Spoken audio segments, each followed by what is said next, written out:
Hello, समृद्धी kitchen आपलं स्वागत करत आहे. आज आपण अशी चटपटी रेसिपी बनवणार आहे. ती सगळ्यांना आवडेल आणि एकदम कमी वेळामध्ये ही रेसिपी बनवणार आहे. तर चला मग रेसिपी चालू करायच्या अगोदर किंवा रेसिपी आवडली तर माझ्या समृद्धी चॅनलला लाईक, शेअर आणि सबस्क्राईब करा आणि व्हिडिओ पाहायला मिस करू नका. तर चला आता सुरुवात करूया. सुरुवातीला मी हे 3 बटाटे घेतलेले आहेत, जी मी जी साल काढून घेतलेले आहे. तर आता आपण हे बटाटे जे आहेत ते आपण किसून घेणार आहोत. त्यासाठी एक ताट घेतलेला आहे आणि आपण एक किसणी घेतलेली आहे. किसणीच्या साहाय्याने आपण हे बटाट्याचा किस करून घेणार आहोत. तर आपण हे किस जे आहे ते एकदम नाजूक म्हणजे एकदम बारीक किसणी घेतलेले आहे, कारण किस जे आहे ते बारीक पडेल. तर हे पहा, अशा पद्धतीने आपण हे बटाटे जे आहेत ते किसून घेणार आहोत. तर आता आपण ह्याच पद्धतीने ही तिन्ही बटाटे किसून घेतलेले आहेत. तर हे पहा, तिन्ही बटाटे किसल्यानंतर तुम्हाला दाखवत आहे. तर आपले बटाटे जे आहेत ते किसून तयार झालेले आहेत. तर चला आता आपण हे किस जे आहे ते पाण्यामध्येच ठेवणार आहे. जोपर्यंत आपण दुसरी तयारी करत नाही तोपर्यंत आपण हे पाण्यामध्येच राहू देणार आहोत. तर चला आता आपण मिक्सरचे एक भांडे घेतलेलं आहे. त्यामध्ये आता आपण मिरची घेणार आहे. जर लहान मुलं असतील तर मिरची कमी वापरा. तर चला 2 ते 3 आपण अद्रकचे तुकडे घेतलेले आहेत. त्यामध्येच आता आपण 8 ते 10 लसूण पाकळ्या घेणार आहोत आणि एक छोटा चमचा जिरे घेतलेले आहेत. तर आता आपण हे साहित्य आहे ते वाटून घेणार आहे. तर हे पहा, जाडसर वाटलेलं आहे, जास्त बारीक नाही केले आणि पाण्याचाही वापर केलेला नाही आहे. तर चला आता आपण हे बाजूला ठेवून आता आपण बटाट्याचा किस घेणार आहे. ते आता आपण पाण्यातून मी 2 वेळा स्वच्छ धुवून घेतलेला आहे. तर आता आपण एक भांडे घेतलेलं आहे. त्यामध्ये आता आपण हे बटाट्याचा किस सुरुवातीला घेणार आहोत. त्याच्यामध्येच एक छोटी वाटी बारीक रवा घेतलेला आहे. मी बारीक रव्याचा वापर केलेला आहे. तर त्यामध्येच आता आपण 2 मोठे चमचे बेसन घेतलेला आहे. बेसन आपण लागेल तसं सुद्धा घेऊ शकतो. सध्या मी 2च चमचे घेतलेले आहेत. तर चला त्यामध्ये आता आपण ही पेस्ट घेणार आहोत, जी आता आपण मिक्सरच्या भांड्यामध्ये करून घेतलेली आहे.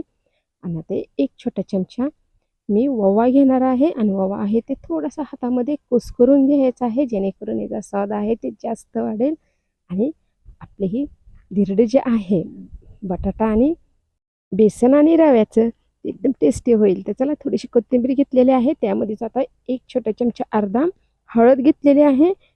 तर आता आपण हे जी चव आहे ते अजून वाढवणार आहे. ते म्हणजे आता आपण ह्याच्यामध्ये एक चमचा मी दही घेतलेला आहे.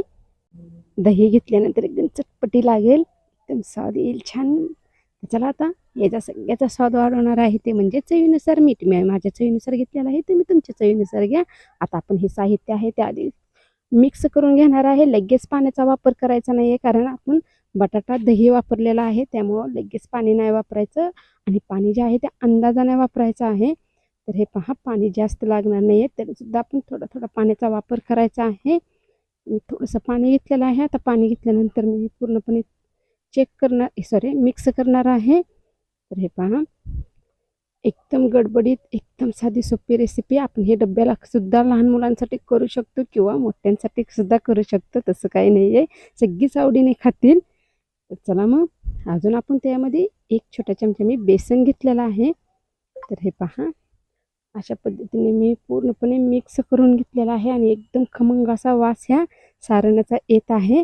तर चला आता आपण थोडंसं घट्ट वाटत आहे म्हणून मी अजून पाणी घेतलेलं आहे. तर आता हे पूर्णपणे आपलं तयार झालेलं आहे. तर आता आपण हे काय करणार आहे, एक 5 ते 10 मिनिट आपण ताट झाकून ठेवणार आहे. तर मी तुम्हाला 5 ते 10 मिनिटांनी दाखवत आहे. तर पूर्णपणे छान आपले हे रवा आणि बेसन आहे ते मिक्स झालेलं आहे. तर चला मी गॅसवर एक पॅन ठेवला होता गरम होण्यासाठी. तर चला आता त्याच्यावर तेल घेणार आहे. तेलसुद्धा आपण जास्त न वापरता कमी तेलामध्येच एकदम टेस्टी रेसिपी आज बनवणार आहे.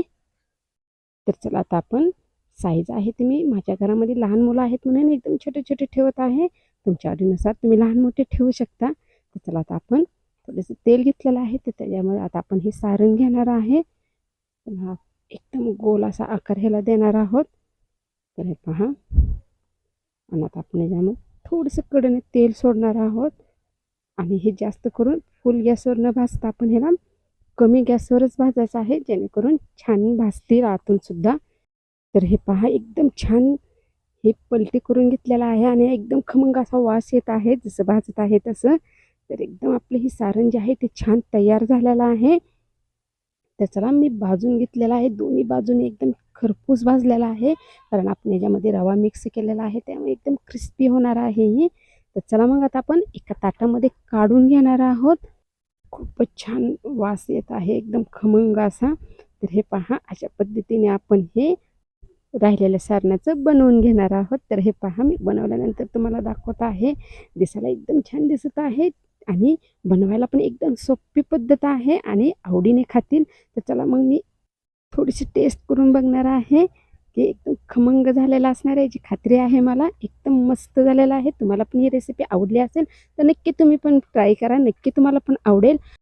आणि ही रेसिपी व्हिडिओ आवडला असेल तर माझ्या समृद्धी चॅनलला सबस्क्राईब करा. धन्यवाद.